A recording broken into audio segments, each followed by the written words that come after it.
kita akan membahas tentang silsilah kehancuran alam semesta.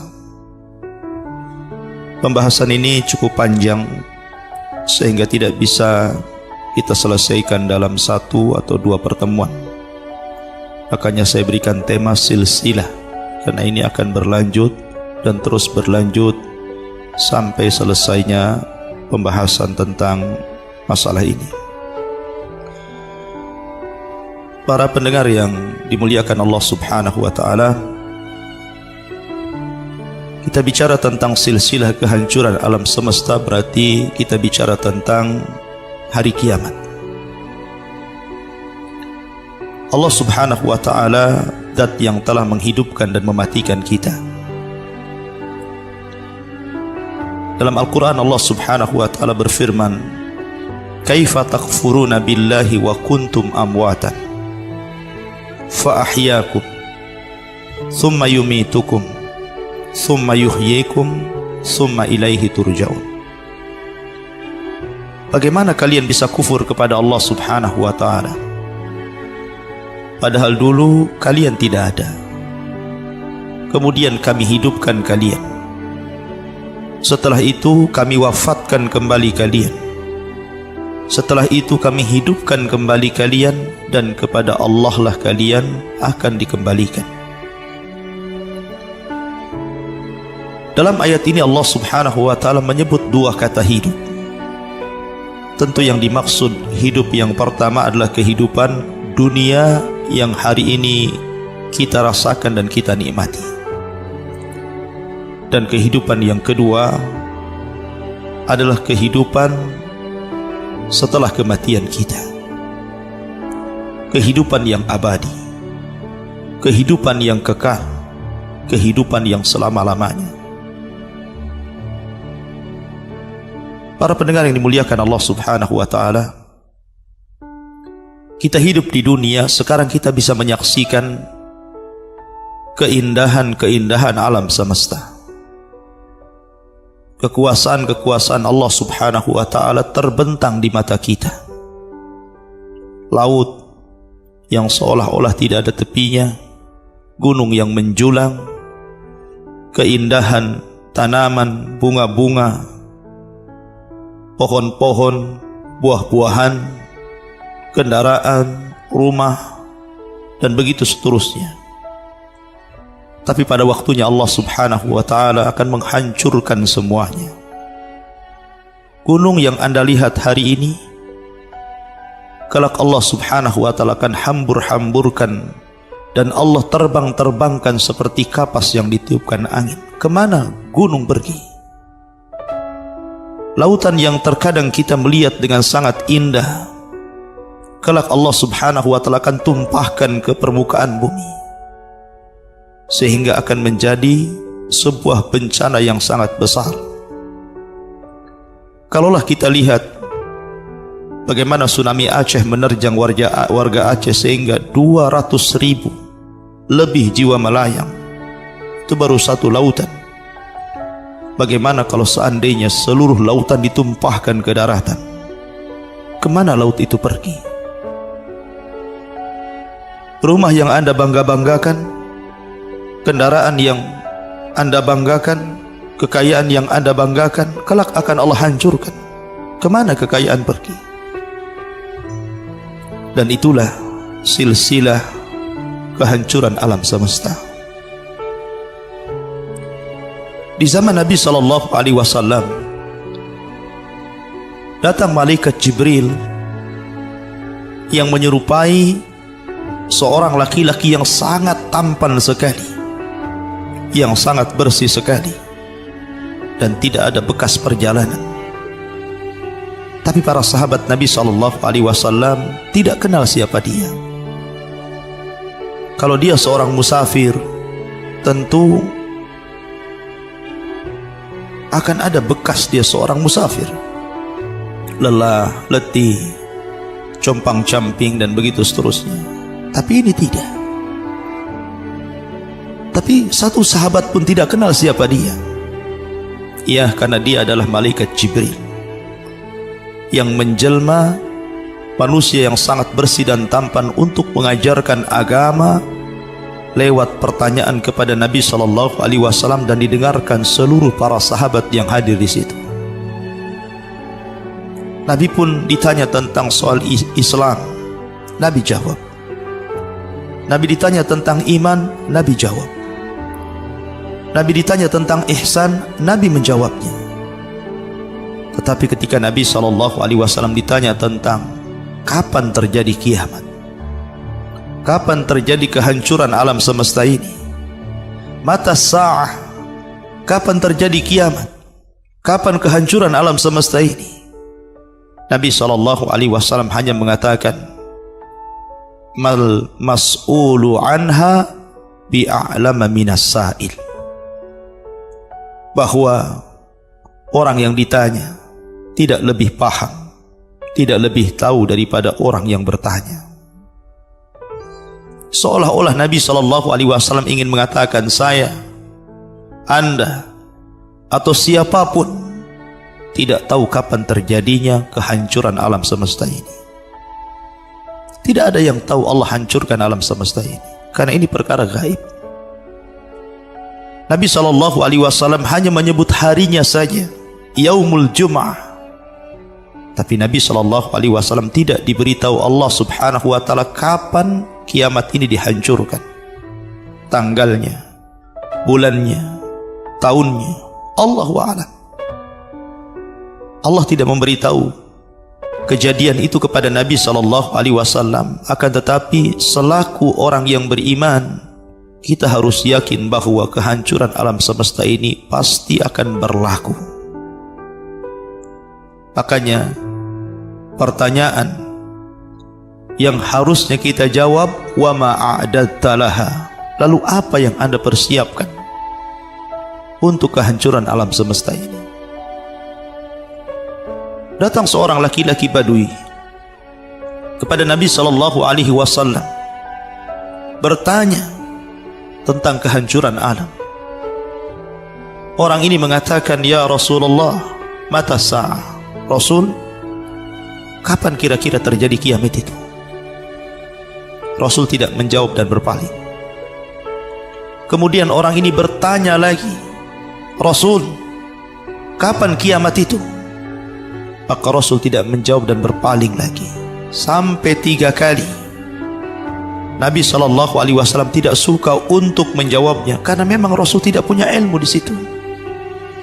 Sehingga Nabi SAW mengatakan, wa ma a'dadta laha. Kau bertanya tentang kehancuran alam, tentang kiamat, lalu apa yang kau persiapkan untuk itu? Subhanallah, seluruh para nabi dan rasul disibukkan dengan pertanyaan kaumnya tentang kapan kiamat. Nabi Nuh alaihi salatu wassalam disibukkan oleh kaumnya, ya Nuh, kapan kiamat? Nabi Ibrahim disibukkan dengan kaumnya, ya Ibrahim, kapan kiamat? Nabi Saleh disibukkan kaumnya, ya Saleh, kapan kiamat? Nabi Syuaib ditanya tentang kapan kiamat. Seluruh para nabi disibukkan kaumnya kapan kiamat dan kapan kiamat. Termasuk Nabi SAW disibukkan oleh kaumnya, ya Rasulullah, mata sa'ah. Wahai Rasul, kapan kehancuran alam ini berlaku? Tapi seluruh para nabi tidak ada satupun yang menjawab. Nabi SAW hanya mengatakan, wa ma'a'dadta laha. Dari tadi kau bertanya tentang masalah kiamat. Lalu apa yang Anda persiapkan sebenarnya untuk kedatangan hari kiamat itu? Apakah Anda mempertanyakan kapan kiamat untuk melihat kehancuran alam semesta? Untuk melihat gunung yang diterbang-terbangkan? Untuk melihat lautan yang ditumpahkan? Untuk melihat planet yang ditubruk-tubrukan? Untuk melihat bintang yang berjatuhan? Apakah itu yang Anda maksudkan? Bukan. Nabi SAW hanya menginginkan kita badiru bil a'mal, perbanyaklah amal soleh, perbanyaklah amal soleh sebelum kehancuran alam itu tiba. Ma'asyiral muslimin wal muslimat, para pendengar dan pemirsa Radio Hang yang dimuliakan Allah Subhanahu wa taala. Allah Subhanahu wa taala adalah zat yang maha adil. Allah tidak mengirim kiamat itu sekonyong-konyong kepada umat manusia secara tiba-tiba, tidak. Tapi Allah Subhanahu wa taala memberikan sinyal supaya manusia persiapan. Dan sinyal itu disebut dengan alamatul qiyamah, tanda-tanda kejadian-kejadian sebelumnya tegaknya hari kiamat. Dan tanda-tanda itu ada dua macam. Ada alamatul sughra dan ada alamatul kubra. Ada tanda-tanda kiamat kecil, dan itu berlaku sebelum datang tanda-tanda kiamat besar. Artinya apabila tanda-tanda kiamat kecil datang, masa kiamat itu masih lama. Karena tanda-tanda kiamat kecil ini kadang muncul dan kadang berlalu. Yang kedua, ada alamatul kubra, ada tanda-tanda kiamat besar. Dan kalau seandainya Allah munculkan tanda-tanda kiamat besar ini, maknanya kiamat sudah berada di depan kita. Tanda-tanda kiamat besar artinya kiamat sudah berada di hadapan gerbang. Allah siap menghancurkan alam ini sehancur-hancurnya. Nabi SAW mengisyaratkan di antara tanda-tanda kiamat kecil seperti intisyarul qalam wal kutub, tersebarnya pena dan tulisan-tulisan. Ataupun Nabi SAW mengatakan di antara tanda-tanda kiamat kecil adalah mautul alim, kematian seorang alim. Lemahnya manusia untuk belajar ilmu, tersebarnya kejahilan, tersebarnya perbuatan maksiat dan kemungkaran. Khamar sudah mulai digemari, zina sudah mulai disukai, kemaksiatan menyebar di mana-mana. Bahkan Ali radhiyallahu an pernah ditanya di masa khilafahnya, walaupun riwayat ini oleh sebagian para ulama dilemahkan, akan tetapi secara makna banyak yang mencocoki hadis-hadis Nabi SAW. Ketika Ali radhiyallahu anhu menjadi khalifatul Islam di Kufah, jaa rajulun sa'ala Aliyan, tiba-tiba datang seorang laki-laki bertanya kepada Ali radhiyallahu anhu, "Ya Ali, mata yakhrujud dajjal?" Wahai Ali, kira-kira kapan Dajjal itu muncul? Maka Ali radhiyallahu an menjawab, Dajjal itu muncul apabila berlaku beberapa perkara. Kata Ali radhiyallahu an, idza amata an-nasu shalawat, apabila manusia sudah mulai meninggalkan salat, meninggalkan salat 5 waktu, apalagi sunnah-sunnahnya. Dan hari ini kita bisa melihat bagaimana manusia melalaikan salat-salat mereka. Padahal tegas Allah mengatakan fawailul lil musallin, celaka bagi orang-orang yang salat yang mereka lalai dari salatnya. Kalau orang yang salat yang lalai saja, Allah Subhanahu wa taala ancam mereka dengan wail, dengan kecelakaan. Ada yang mengatakan wail itu sebuah wadin fi jahannam, sebuah lembah di neraka jahanam yang jahanam sendiri meminta perlindungan dari lembah tersebut. Bagaimana pula dengan orang-orang yang sama sekali mereka meninggalkan salat? Ma salakakum fi saqar? Qalu lam naku minal musallin. Apa yang membuat Anda masuk ke neraka Saqar? Maka mereka mengatakan, dahulu ketika di dunia aku tidak pernah salat.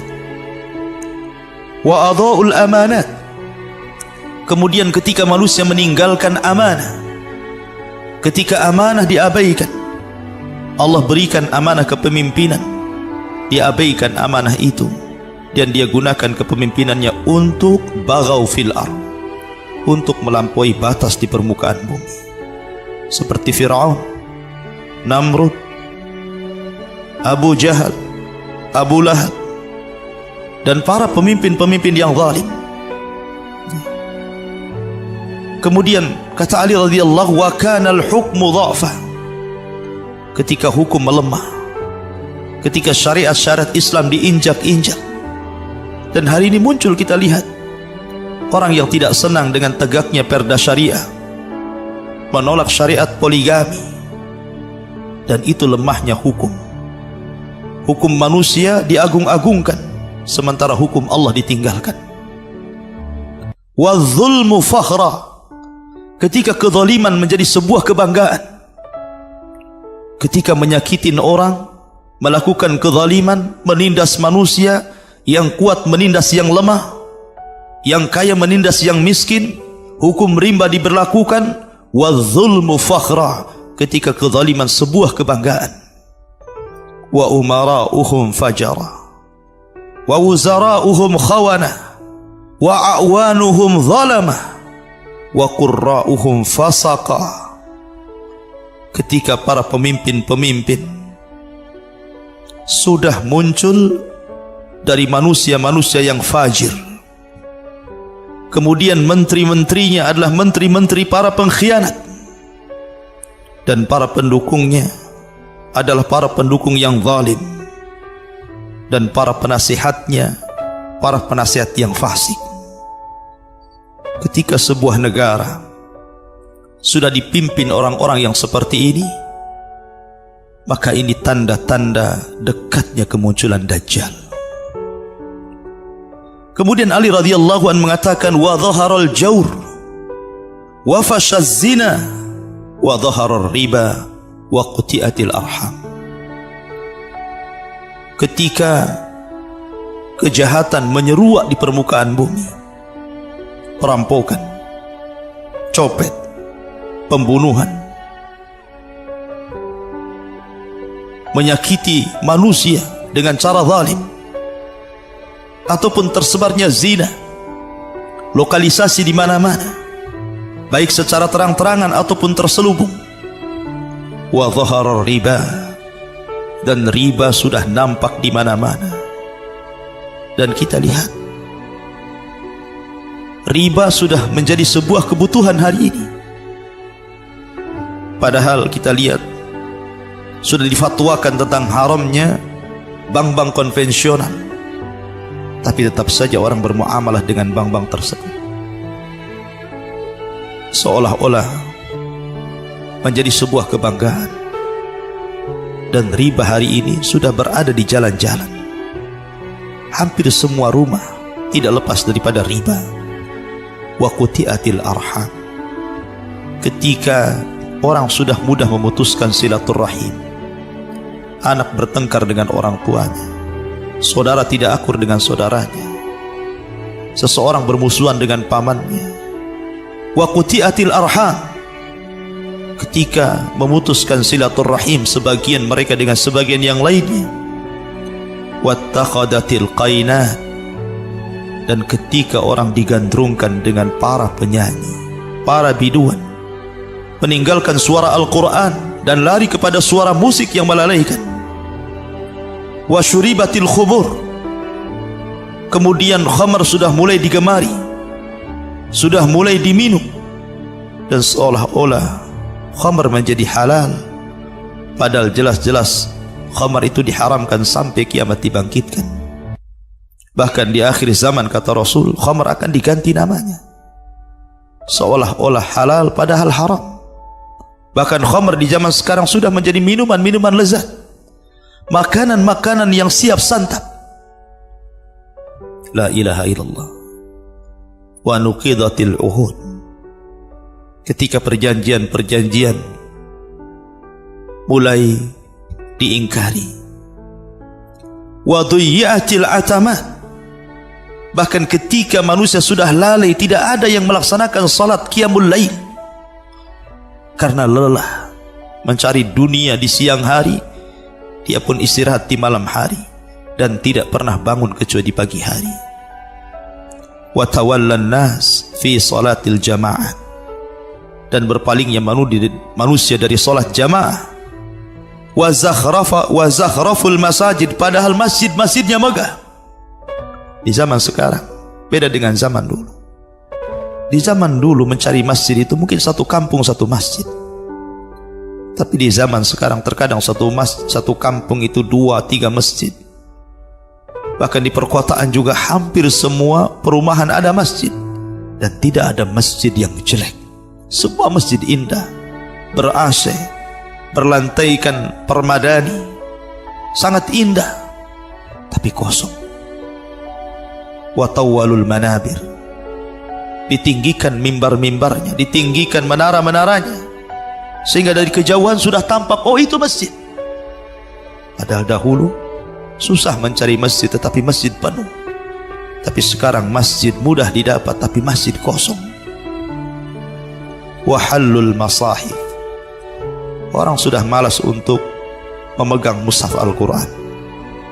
Kita lihat hari ini, ketika teknologi Allah subhanahu wa ta'ala kembangkan sedemikian rupa lewat tangan-tangan manusia, muncullah semacam handphone dengan berbagai macam aplikasinya, sehingga bisa mendownload berbagai macam ilmu, baik yang manfaat atau yang tidak manfaat, termasuk juga mushaf Al-Quran. Terkadang orang dilalaikan untuk mengambil mushaf yang asli dan mengambil dari handphone yang seperti yang saya pegang ini, padahal madaratnya lebih besar. Terkadang orang sedang membaca Al-Quran, kemudian ada orang yang mengirim WA, SMS, kemudian disibukkan membaca WA dan SMS, dan dia lupakan Al-Quran. Na'udzubillah. Itu masih mendingan orang yang masih membaca Al-Quran mungkin lewat alat-alat seperti ini. Tetapi betapa banyak orang-orang yang sudah tidak pernah menyentuh Al-Quran kecuali Ramadan. Bahkan Ramadan pun sama sekali sudah mulai ditinggalkan orang yang membaca Al-Quran. Na'udzubillah. Wa akhadur rusya, kemudian ketika sogok menyogok menjadi sebuah tradisi.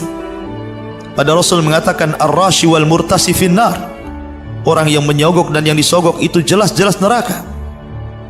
Wa akalur riba, dan memakan riba. Wasta'malus sufaha, kemudian mereka mengangkat orang-orang jahil, orang-orang bodoh menjadi para pemimpin, pemimpin dunia dan pemimpin agama.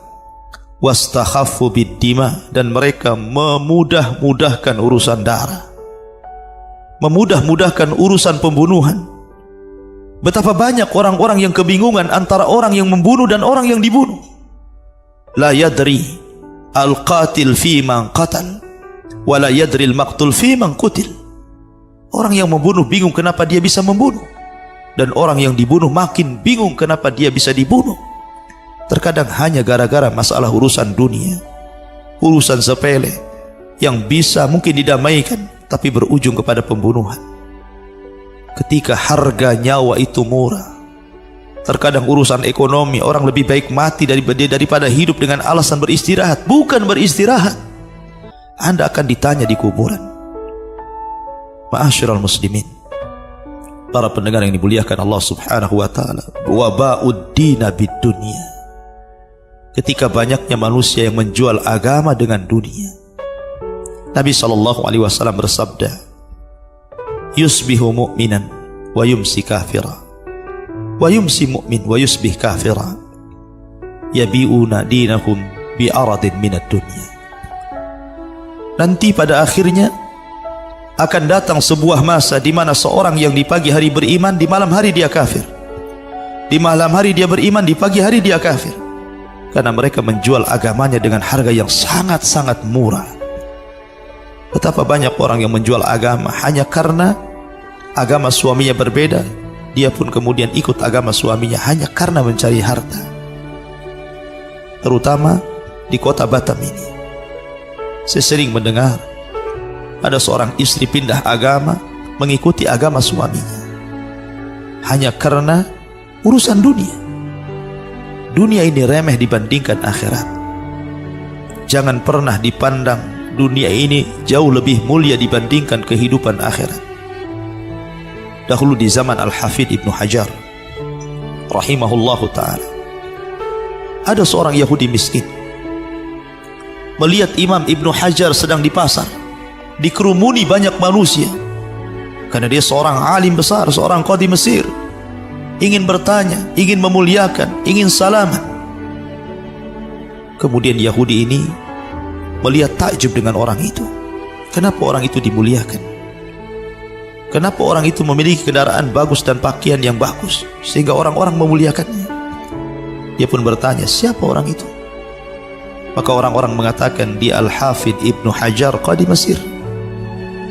Maka sang Yahudi miskin ini mendatangi Al-Hafidh Ibnu Hajar rahimahullahu ta'ala, kemudian bertanya, apakah anda Imam Ibnu Hajar? Kata Imam Ibnu Hajar, ya, saya Ibnu Hajar. Kemudian dia mengatakan, indi su'al, saya punya pertanyaan. Kata Al-Hafidh Ibnu Hajar, silakan. Dia mengatakan dan memperkenalkan dirinya, saya seorang Yahudi miskin. Ya Ibnu Hajar, wahai Ibnu Hajar, inni sami'tu anna fi dinikum, sesungguhnya aku mendengar bahwa dalam agama kalian, Nabi kalian mengatakan, ad-dunya sijnul mu'min wa jannatul kafir, bahwa dunia ini penjara bagi orang-orang yang beriman dan surga bagi orang-orang kafir. Tapi saya tidak percaya dengan sabda Nabimu. Kalau memang dunia ini surga bagi orang-orang kafir, tentu saya akan lebih senang daripada anda. Tapi kenapa terbalik? Anda lebih senang, Anda dihormati, Anda digaji pemerintah, Anda memakai pakaian yang bagus, memakai kendaraan yang bagus, sementara saya Yahudi miskin. Sementara pandangan anda, saya ini orang kafir karena saya Yahudi, tapi saya selalu miskin, tidak pernah kaya-kaya. Kata Al-Hafidh Ibnu Hajar, al-amru laysa kadzalik, perkaranya bukan seperti itu. Saya walaupun hari ini dihormati manusia, dimuliakan manusia, tapi dengan apa yang Allah janjikan pada hari kiamat, surga yang di dalamnya kenikmatan yang tidak ada bandingannya, itu belum ada apa-apanya. Karena saya masih dipenjara dengan sholat, saya tidak bisa meninggalkan sholat. Saya masih harus puasa, saya masih harus membaca Al-Quran, saya masih harus mengajar dan belajar, dan saya masih terus beribadah kepada Allah Azza wa Jal, dan itu tidak akan berhenti sampai kedua kakiku menginjak surga. Tapi engkau wahai Yahudi, semiskin-miskinnya engkau masih surga dunia ini bagimu. Karena apa yang Allah janjikan kepadamu di neraka jauh lebih pedih, jauh lebih menyakitkan, jauh lebih memeritkan hidupmu dibandingkan kondisimu di dunia. Ma'asyiral muslimin wal muslimat, para pendengar yang dimuliakan Allah Azza wa Jalla. Kemudian wattajaratil mar'atu ma'a zawjiha hirsan 'ala dunya. Dan ketika para wanita sudah ikut campur dengan urusan suaminya, ikut ke pasar, ikut mencari ma'isyah, menjadi wanita karir. Dan hari ini kita lihat, terkadang bidang-bidang pekerjaan yang harusnya dilakukan laki-laki digantikan oleh perempuan. Sekarang perempuan sudah banyak di pasar-pasar, pekerja-pekerja perempuan di mana-mana. Bahkan jangan-jangan terbalik, laki-laki yang nganggur, perempuan yang bekerja. Naudzubillah. Wa raqibatin nisa 'alal mayasir. Ketika wanita-wanita sudah menjadi supir-supir, kemana-mana dia bawa mobil sendiri, bawa motor sendiri, tanpa ada mahram. Terkadang menjadi sebuah pekerjaan dia. Watashabbahan birrijal, watashabbahna birrijal, watashabbahar rijalu bin nisa. Dan ketika tidak bisa dibedakan mana laki-laki mana perempuan, sudah tidak bisa dibedakan ini laki-laki ini perempuan, karena banyak laki-laki yang meniru perempuan dan perempuan meniru laki-laki. Kita lihat hari ini, lihat perempuan-perempuan hari ini, Pakaian-pakaian mereka persis seperti pakaian laki-laki. Menggunakan celana jeans, celana levis, celana ketat yang harusnya dipakai laki-laki. Dan laki-laki terbalik menjadi perempuan.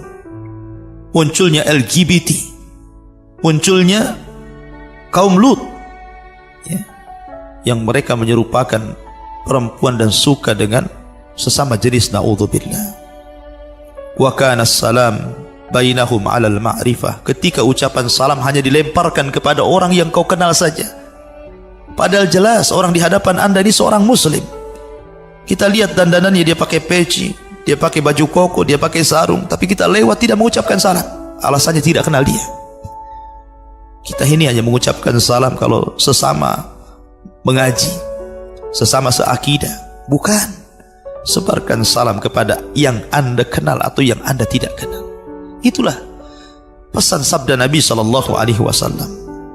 Dan salam itu faedahnya besar. Selain daripada doa, juga merekatkan hati sesama muslim. Wa syahida syahid qabla an yustashhad. Banyaknya orang yang menjadi saksi padahal dia bukan saksi, saksi bayaran. Dan ini banyak di pengadilan-pengadilan. Na'udzubillah. Wa halafa qabla an yustakhlaf. Bahkan berani bersumpah padahal tidak dimintai sumpah. Lihat orang-orang yang berjualan di pasar-pasar untuk melariskan dagangannya, dia berani bersumpah dengan sumpah dusta. Na'udzubillah. Wa labisu juludadh dha'ni ala qulubidh dhi'ab. Wa kanat qulubuhum amar minas sabri wa alsinatuhum ahla minal asali wa sarairuhum antan minal jihf. Dan ketika mereka memakaikan baju-baju kambing, kulit-kulit kambing kepada hati-hati serigala, padahal hati mereka lebih pahit daripada sabar. Lisan mereka lebih manis dibandingkan madu, dan kesendirian mereka lebih busuk dibandingkan bangkai.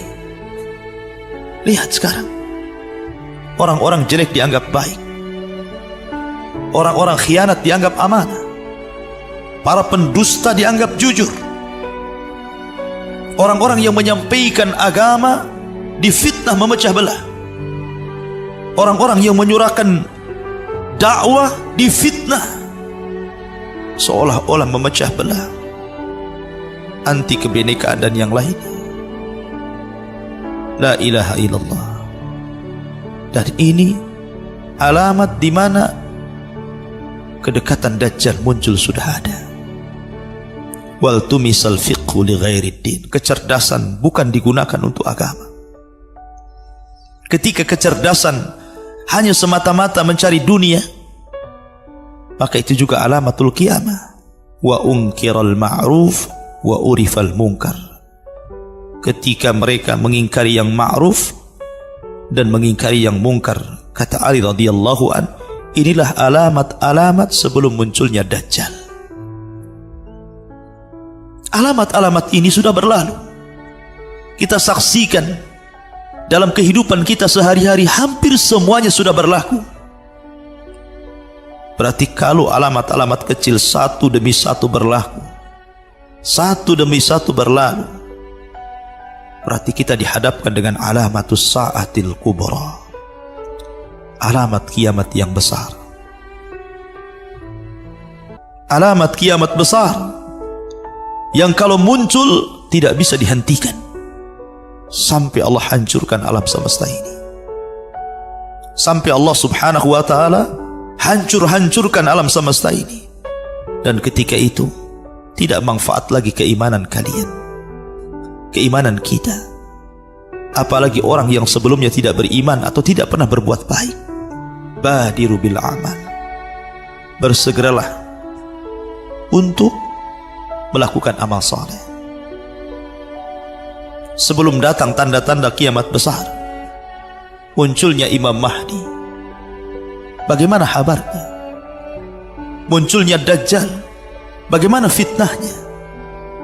turunnya Isa Al-Masih, apa yang dilakukannya? Keluarnya binatang, keluarnya kabilah, dua kabilah besar yang merusak bumi, Ya'juj dan Ma'juj. Apa sepak terjangnya? Wafatnya Al-Mahdi dan Isa. Kemudian muncul binatang dari perut bumi dan bisa bicara. Apa yang dilakukannya? Kemudian matahari terbit dari arah barat.